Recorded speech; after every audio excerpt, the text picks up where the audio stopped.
out of imposter syndrome. Where you worry that your success isn't real, or that you've just been lucky. One study suggests that up to 70% of the population experiences imposter syndrome at some point in their career.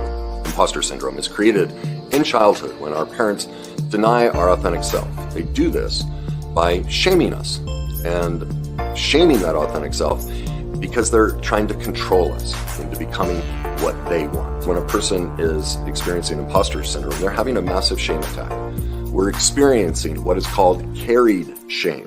Imposter syndrome doesn't care about the truth. It doesn't matter whether you have the title, whether you have years of experience, whether everybody around you is telling you how amazing you are. The reality is, imposter syndrome, in fact, it's even more likely to crop up the more evidence you have around you of how great and how deserving you are. It doesn't care about the facts. It's only interested in reminding you and making you feel like a fraud.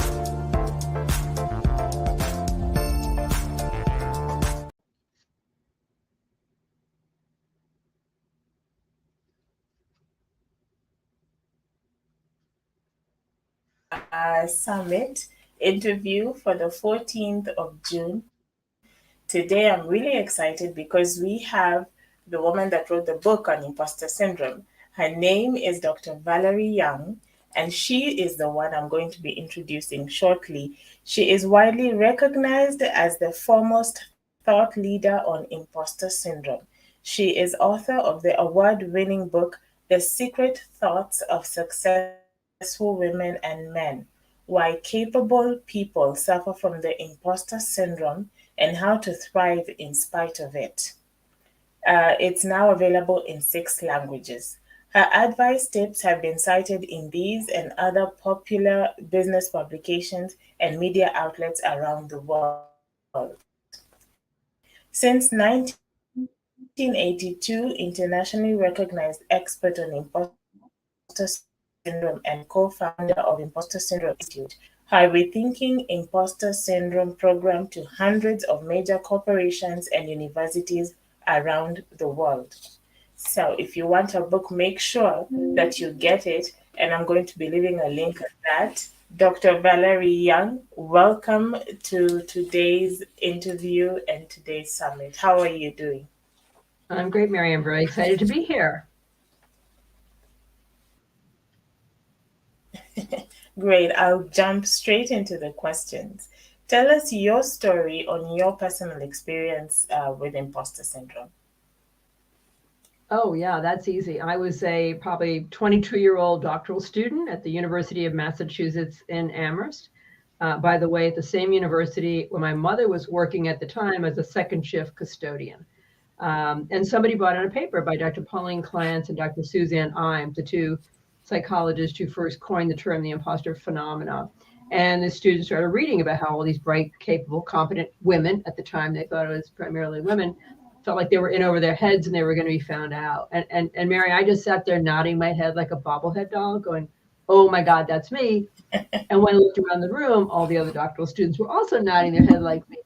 But even though they were having these same feelings, I felt like they were just saying they were imposters, and I knew I was the only real imposter. So in today's terms, I would have been the Beyonce of imposter syndrome. So that's how I learned about it, and that's how I got engaged in this topic. What would you say is better in today's language, imposter syndrome or imposter phenomenon? Well, that question is mostly of importance to people in the field of psychology and to academics. The original term was imposter phenomenon because in psychology, syndrome has a very specific meaning to be, kind of a mental psychological condition, right, of some sort, which of course imposter syndrome is not. I use the term syndrome, and a lot of us have been using it within really a few short years after 1978, when it was first originally coined as phenomenon, not to mean a mental illness. There's actually 2 definitions of syndrome, and the second one is essentially a set of thoughts and feelings and behaviors that constitute a pattern. So they're both, from my perspective, valid definitions. So I continue to use imposter syndrome because that's how it's known widely in the popular culture. In academia, Psychology, not so much. And just, I'm actually having this little battle right now. I've been asked to write a chapter to contribute to a book on imposter phenomena with the American Psychological Association. I'm the only non-academic, I'm the only non-psychologist, and they're pushing me to say phenomena, and I'm like, nope. This is a valid, I'm using the valid use of the term the way I use it, not changing it. And you have said, I was going through your website, and one of the things I saw was everyone loses when bright people play small. How does imposter syndrome cause people to play small?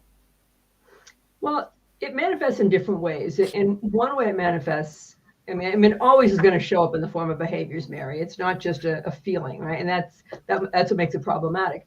So for a lot of people, how it shows up is, I describe it as kind of flying under the radar, kind of holding back. And that's one of the coping mechanisms Clance and Hines identified years ago as well. So kind of playing small might be not speaking up in class, not asking questions in a meeting or sharing ideas, not going for more challenging opportunities or assignments, not starting or growing our business. A sense if I can kind of keep my head down, do my job, play small, I won't be found out. So because of that, I always tell people this is not just about us, that when we do play small, it has an impact on other people when we are holding back and not bringing our, all of our best self and achieving our wildest dreams and goals. There's a consequence for other people and society, I would say. And in your research, you identified the 5 imposter syndrome personalities that all of us actually refer to, even while working with clients. The perfectionist, the soloist, the natural genius, the superhuman, and the expert. Mm-hmm. In your opinion, which is the most destructive? And since some people have a combination of more than one, which combination would you say this is possibly the worst combination to have for a person with imposter syndrome? Sure. Thanks for that question. Let me kind of back up, because what we're really talking about is, in my view, what is the core and common source of imposter syndrome. There's other sources that I'm hoping we'll get to some of the other perfectly good reasons why someone might feel like a fraud. But from my research and my experience, the common core source is our unrealistic, unsustainable expectations about what it means to be competent. Everyone with imposter syndrome kind of sets the bar exceedingly high, but not everybody does it the same way. So what I found is, and often academic research tends to focus exclusively on the link between imposter syndrome and perfectionism, but not everybody resonates as a perfectionist. I mean, clearly a lot of people do, but not everybody does. Of course, if you're the perfectionist, then you're measuring competence on your ability to do everything perfectly, right? To consistently produce a flawless product, output, performance. Anything less than that, 99 out of 100 would be considered failure. But there's also the knowledge version of the perfectionist, the person I call the expert. And I want to be clear, it doesn't mean you are an expert, although you may be, and it doesn't mean you think you're an expert. What it means is your understanding of competence is this belief that you need to know 150% before you speak up or before you throw your hat into the ring for a promotion. This belief that competence is really about how much knowledge you have. And in your mind, you feel like you can never know or have enough. The natural genius, somehow that person got it into their head that if they were really intelligent, capable, competent, this wouldn't be this hard. In other words, their definition of competence, their understanding of competence is all about ease and speed. They expect themselves to pick things up very quickly, to start a new job and just kind of hit the ground running, or start a business and be profitable from day one. And when they run into something difficult that they struggle with understanding or mastering, then they think it must be them, right? Because if I was really competent, this wouldn't be this hard. The soloist, as it sounds, that person assumes it only counts if I do it all by myself. If somebody helped me team effort, group effort, that person would not go for coaching, mentoring, counseling, because they feel like that would be proof that they don't know what they're doing. So they don't ask for help or ask questions. And of course, the superhuman expects themselves to excel in multiple areas simultaneously. So in your work, it might be, I expect myself to be the big picture strategy person, and also the person who's good at getting into the really nitty gritty details and project planning and so on. Or I think for a lot of women, that also extends to our roles outside of work. This sense that I not only have to be outstanding and excel in my work or my career or my business, but also as a parent, as a partner, I need to look great. The house needs to look great. I often ask how many women apologize when an electrician or a plumber or somebody comes to the house if your house is a mess. I asked my electrician recently, I said, John, do men ever apologize when their house is messy? And he said, never. So, I think women have more to feel inept about, because there's more kind of expectations in other areas as well. So I don't see them as personalities. They often get kind of described that way. It's fundamentally, it's how we are viewing what it means to be competent. In terms of which is the most problematic, they're all, let me say, there's good news about all of them, which surprises people. If you're a perfectionist, the good news is you care deeply about the quality of your work. That's great. The part you need to let go of is this notion that everything can, or in many cases, needs to be done perfectly. Sometimes you are persevering over routine things when truly good enough is good enough. And I know a lot of multi-millionaire entrepreneurial men, and for them, their mantra is half-ass is better than no ass. Right? And they don't mean do a bad job. They mean you got to get version 1 out the door, and you can kind of course correct and improve as you go along. So that's the good news about the perfectionist, and that's where they need to work. For the expert, the great news is you love knowledge and learning. The part you need to let go of is the idea that you can know it all. It's the equivalent of trying to get to the end of the internet. For that natural genius, you value mastery. That's why it frustrates you if you don't get things very quickly. Keep the love of mastery. Let go of the idea that everything will come easily, because some things will, others won't. For the soloist, what I love about soloists is they work very well independently. But let go of the idea that you should do it all or have to do it all. And for the superhuman, you value excellence in multiple roles. That is outstanding. Keep that, but recognize that no human could ever consistently excel in all of those areas simultaneously, and nor can you. So in each of their own way, they're problematic. I often see women falling into a combination of the perfectionist and the superhuman, but not exclusively. But we do polls when I do virtual workshops, and those tend to be some of the highest ones, especially for women, perfectionist and superhuman, which can kind of go together.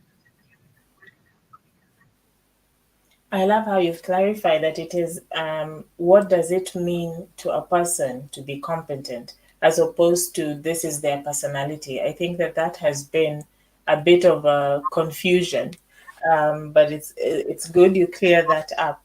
And speaking of competency, in your book, The Secret Thoughts of Successful Women, you mentioned the competency rules and how we use them to limit ourselves. What are they exactly, and how can one create new competency rules? Yeah, that's actually, that chapter is called The Competence Rule Book for Mere Mortals, right? So if we're operating out of this mental rule book, right, that says I either have to do everything perfectly, or I need to know everything, or I, kind of confusing competence and confidence and thinking everything should come easily or not ask for help, then it's about stepping back and asking ourselves, what would somebody who is humble but has never experienced imposter syndrome, how would they look at this situation differently? Right? So they might look at it and go, they look at a memo that they spent an hour, right, working on this email, and they go, I just hit send, it's good enough. What they would do differently, Mary, is we've all been in a meeting or a class where we didn't understand, but we didn't raise our hand because we didn't want to sound stupid, right? We've all been there, and then somebody shares their idea and they go, oh, that's brilliant. And you're like, oh, that was my idea. The point that I always make is it's not about knowing everything. So the new rule is to not know with confidence. To be the person in the room who confidently raises your hand and says, excuse me, I'm not following. Do you mean this or do you mean that? Not in this apologetic, this is probably a dumb question, or you probably thought of this, but in this very grounded place that's coming, really projects confidence and projects this belief that I have just as much right to be confused or ask a question as anyone. And I guarantee someone in that room is also confused, and they're going to think you're incredibly brave for asking the question. I love that. But my question is, because when you look at most people and how they end up creating their competency rules, it's because this is how they have been nurtured. For example, if you're in class, if your teachers are not very receptive to questions or to you not knowing what they expect you to have read and known, then you will be afraid to say that you don't know or you don't know well enough. In such an established authority type of setup, how can someone assert new competency rules for themselves? Yeah, I think it is important to recognize the larger environment. So you're absolutely right, Mary. If you were in a school system, certain Asian cultures, this is the case, other areas where you didn't ask questions, right? You're just expected to know things. In medicine, for example, there's a lot of shaming of medical students for not knowing the answer. And that's why I think you need to look at things like organizational culture. What are the ways that organizational culture fuels self-doubt? And the reason that's important to look at is so that we can kind of hit the pause button, zoom out, and get the bigger picture. I think imposter syndrome has been over psychologized. I think there's a lot of overemphasis on childhood shame and feeling unworthy. And that really makes it kind of this therapy kind of issue. And there are certainly people who benefit from therapy, but the reality is we have to look at external factors. So if you are, for example, in medicine, which for students is a culture of shaming. I did a podcast for the British Medical Society. There was a medical student and like a second year physician on there. And they were lamenting the lack of positive feedback in medical school. All you get is criticism, right? And at the end of all that hard work, you take an exam, and the best you can do, the highest grade you can get is no concern. We have no concern about you, right? You worked so hard and that's all you get. And I said, yeah, that's horrible. That stinks, right? But it is what it is. And the point I made to them is you didn't know that was the culture you were signing up for when you went to medical school, but that's the culture you're in. When you know that, you can make it less about you and more about the environment. And so therefore you can say to yourself, well, of course I feel like an imposter, or to be able to kind of let it roll off you more quickly and to do less personalizing and more contextualizing. Same thing with the messages you got in school. So to an extent, as an adult, you need to do some unlearning of that if that was the message you got, to not ask questions or always know the answers. Identify your culture or your environment, and then basically adjust your expectation of competency based on what you're receiving from the environment. I think that's a really good tip. Some experts say women are predisposed to imposter syndrome. Others say both sexes get imposter syndrome. What is your expert opinion, having been on this for decades? Yeah, the research is mixed amongst. And so much of the academic research, Mary, is done with university students. And quite often with university students, it is higher amongst women because confidence is lower in women at younger ages. So to me, the two are kind of connected together. Many men experience imposter syndrome. A lot of research in professional arenas finds it, much more equal. That said, I see women being the group who are raising their hand and most likely to be asking for coaching, mentoring, presentations, workshops, reading books and interested in solutions more so than men are. And it might be that, men's socialization, like, I got to figure it out myself, or I don't need help. I don't know. But that's just what I find.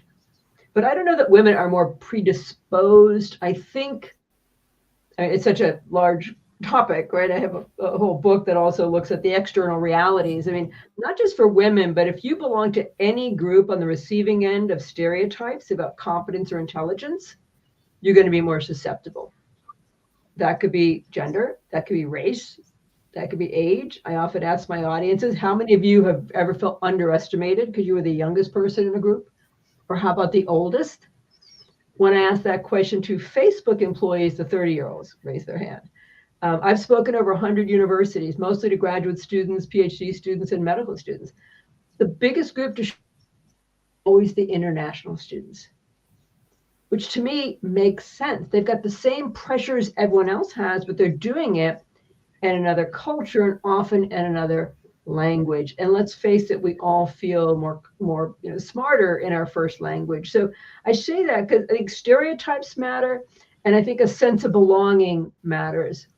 So if you walk into a workplace, or you choose a major at a university, or you enter a business or a field, the more people who look like you or maybe sound like you, the more confident you feel. And the reverse can be true as well, which is another reason we have to take into account external realities. Okay. For those of you who are watching us live, feel free to ask a question to Dr. Valerie Young so that you can get it answered live. I think that would be really amazing participation. We have a question from a viewer, Brenda Griffey. She's asking, is imposter syndrome the same as what we older people have always referred to as insecurity? No. It makes me think of the Peter principle, where people rise in a career to a position where they no longer feel comfortable and perhaps lacking in skills. Please help us old folks understand the new terminology. Okay, yeah, thank you. I mean, new going back to 1978. So it's been about 4 decades now, a little over 4 decades. But yeah, that's a really good question, because the Peter principle says that people rise, actually it says they rise to their level of incompetency, right? The more successful you are, people talk a lot about fear of failure, but I think there's fear of success, because the more successful you are, the higher up you go, there's more to learn, there's more to understand, there's more to do, but there's also farther to fall, and there's more scrutiny on you. Imposter, I know you didn't use the term low self-esteem in the question, but similar to that. Some studies have found a connection between imposter syndrome, imposter phenomena, and low self-esteem. Others don't find a connection, which tells me it's possible to have relatively high self-esteem and still experience imposter feelings. Think of self-esteem or self-worth as this kind of global sense we have about ourselves, but imposter phenomena, imposter syndrome, is very specific to achievement arenas: work, school, business, career. You don't feel like an imposter when you're walking the dog or going shopping for food, but you might when you get some critical feedback about your work. You might when you're given a promotion, or you're stretching in a particular way, or you're sitting in a meeting and you can't answer a question. In all those moments and more, we can have that feeling. And I think that the core difference is people who feel like imposters, it's counterintuitive, but there's concrete, tangible evidence of our past accomplishments and our abilities, but we externalize them and we chalk them up to things like luck or timing, or they just like me. Another way we often dismiss praise of our work, or I had a lot of help or connections. And then you're left with this fear of being found out. That's kind of the essence of imposter syndrome, which is different than overall unworthiness or low self-esteem. I have a second question from a lady called Corinne. Which 5 questions can we ask people to find out if they are living with the imposter syndrome? Oh, gosh. Well, I mean, I can actually give you a better answer than I could. You can go to Pauline Clance's website. She has a validated assessment, which has, I think, I don't know how many questions. I was going to say 60, but that's not right. That's too many. But she has a series of questions that you can ask yourself or others, or you can take it and see, do I have low levels of imposter feelings, moderate, high? So I'm sure it's things like, do you chalk your successes up to external factors like luck, timing, computer error? When you do succeed, do you think to yourself, fooled them again? Do you live in fear of being found out? Are you certain that everyone is more intelligent, capable, competent, talented, qualified than you are? So those are some of the kind of basic questions that might help clarify whether someone's experiencing imposter syndrome. You have worked with many people at different levels over the years on imposter syndrome and such. So, what is the one piece of advice you would give coaches who work with people dealing with imposter syndrome that you wish you knew when you began your coaching journey? Well, first of all, I don't think anybody should be kind of assuming or diagnosing that, telling somebody they have imposter syndrome. You can help them get some clarity and insight. But I think I would have coaches or anyone, a mentor, a manager, working with someone experiencing imposter syndrome, is really kind of three things. One is to help ourselves and others to normalize imposter syndrome.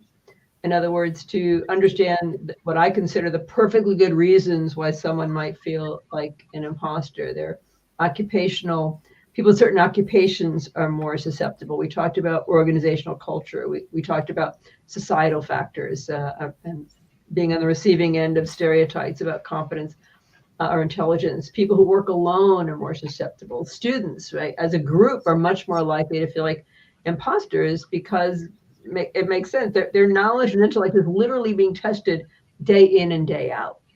I'm going to go back to organizational culture. The reason why imposter syndrome is rampant at universities, and I don't just mean among students, Mary, but also faculty and staff, is not because they feel shame or unworthy or had different childhood experiences than people who don't work at universities, is because the organizational culture in higher education at universities, again, fuels self-doubt. If you are surrounded by highly educated people, if you're constantly having your work under scrutiny and having to publish and get grants and there's so many ways that universities fuel that kind of self-doubt. And I say that because if you have a client who's struggling, they're trying to get through a PhD program and they feel like an imposter. I mean, if I was working with them, I'd say, well, of course you feel like an imposter. How could you not? So if we can flip the question from not why does someone feel like an imposter, but how could they not? I think that can be helpful to help that person recognize that is a really normal feeling to have in that situation where suddenly you're expected to be this scholar. Suddenly you're expected to do original research when no one has ever taught you how to do these things. And again, you're surrounded by these brilliant people and highly educated people. To me, it's about helping the person kind of hit the pause button, right? When you're having a normal imposter moment, zooming out, getting that view from 20,000 feet. And I'm sorry, I can't translate it into meters, or 3,000, something like that. And to recognize maybe your first generation in your family to go to college or become a professional. I mean, that's another reason. So to put it into that larger perspective. So again, we can do less personalizing and more contextualizing. The second thing is to help your client to what I call reframing. These are three tools: normalize and reframe. People who don't feel like imposters are no more intelligent, capable, competent than the rest of us, right? We always hear that 70-30 statistic. So if 70% of people feel like imposters, that means we are in the majority. Like, so what's up with the other 30? What's going on with them?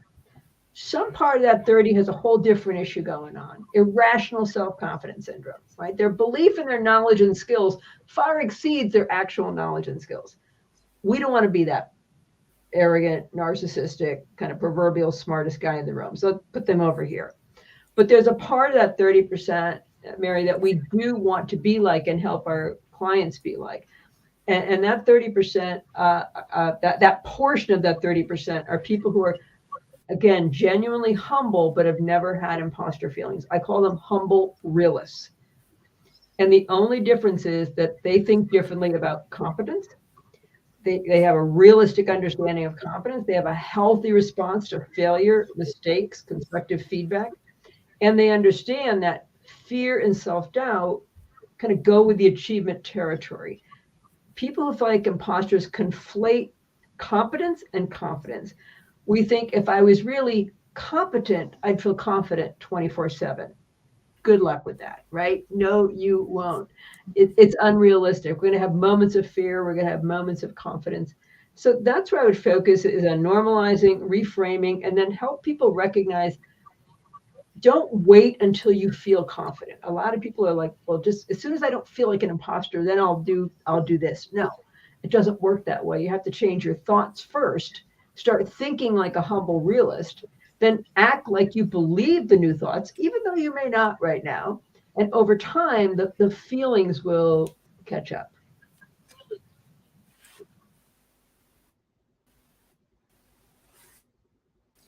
I love the part of humble realist. I think that is quite an eye opener, because it's all about healthy response to criticisms, to fear of failure, I guess, to anxiety, to all the stimuli that you're getting when you're trying to do something new or challenging. So yeah, that's a really great tip. Um, Tell us about the Imposter Syndrome Institute, your work there, and how people can get to work with you. Sure. Yeah, I co-founded that 3 years ago now with Carolyn Herforth, and we did it because I'm not going to do this work forever, and we wanted to kind of bring the work to more organizations. We train and license coaches to be imposter syndrome aware. We train and license speakers who want to deliver. Our signature program is called Rethinking Impostor Syndrome. We have programs for organizations to help managers and leaders be imposter syndrome informed, so that they can help people, because this is not just an individual issue. There are costs and consequences for organizations as well. And I think it's a larger diversity and inclusion issue as well. So there's a lot of pieces to it. So we really founded it to kind of stamp out imposter syndrome around the world and help people view it through the lens of normalizing and reframing.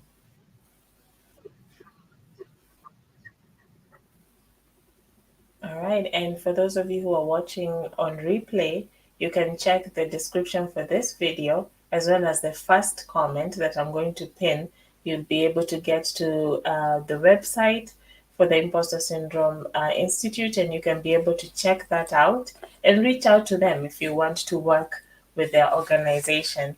Yesterday's speaker was Dr. Anne Ranitsaris, and she has a question for you, which is, do you see imposter syndrome as a result of developmental delay, in a place where we are stuck fixing symptoms and therefore we are fixing the wrong thing?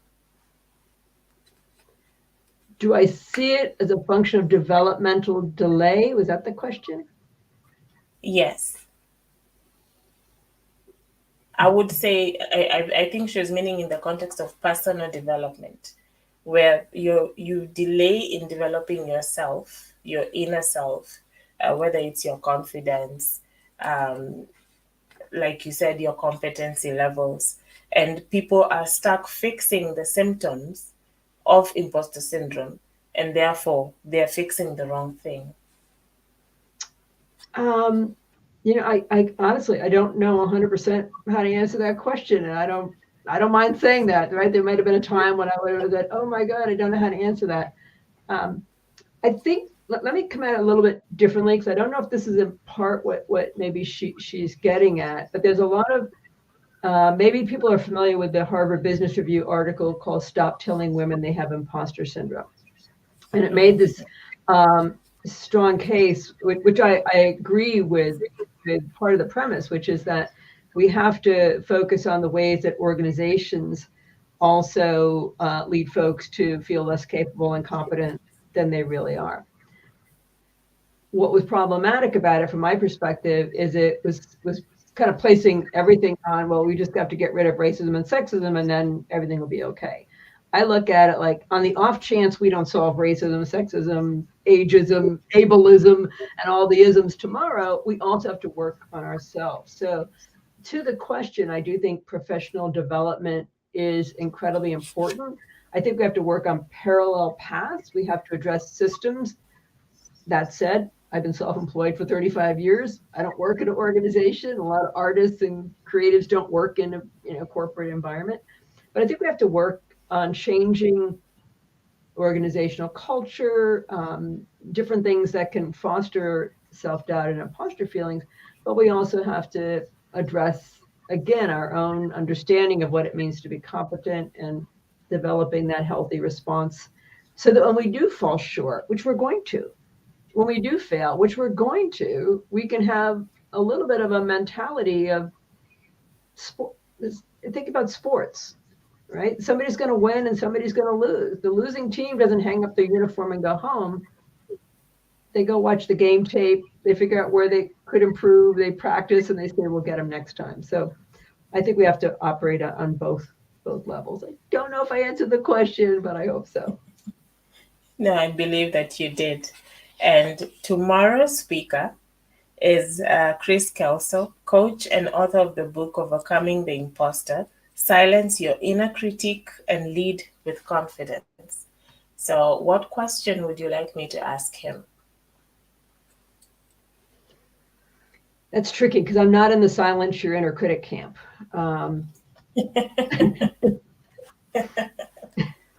I kind of feel like if all we needed was a pep talk, imposter syndrome would have gone away a long time ago. And I think we're just flawed human beings who are always going to think to ourselves, oh, that was stupid or whatever. I want people to kind of shift from thinking I'm so stupid to, I felt so stupid, right? Because we all feel stupid from time to time. So yes. That's tricky for me. But I'm really happy about is that there are more men, especially coaches, in this conversation, because there are a lot of men who don't go for coaching, and whether it's senior executives or other men, there are a lot of men for whom this is an issue, and I think more men need to be in the conversation. So perhaps the question might be, are there ways that you might coach men experiencing imposter syndrome differently than how you might coach women? I know there's things I would do differently, so I'd love to know that. All right, I think that's an amazing question. So we've come to the end. Is there anything you would like to add in general, something you would like people to know about imposter syndrome? Yeah, my mantra is the only way to stop feeling like an imposter is to stop thinking like an imposter. The only way to stop feeling like an imposter is to stop thinking like an imposter. And to become all right. So thank you so much for coming to become a humble realist. Yes. Thank you so much for coming today. We are so humbled by your presence. Thank you for being, and I hope that we get to hear more from you very soon.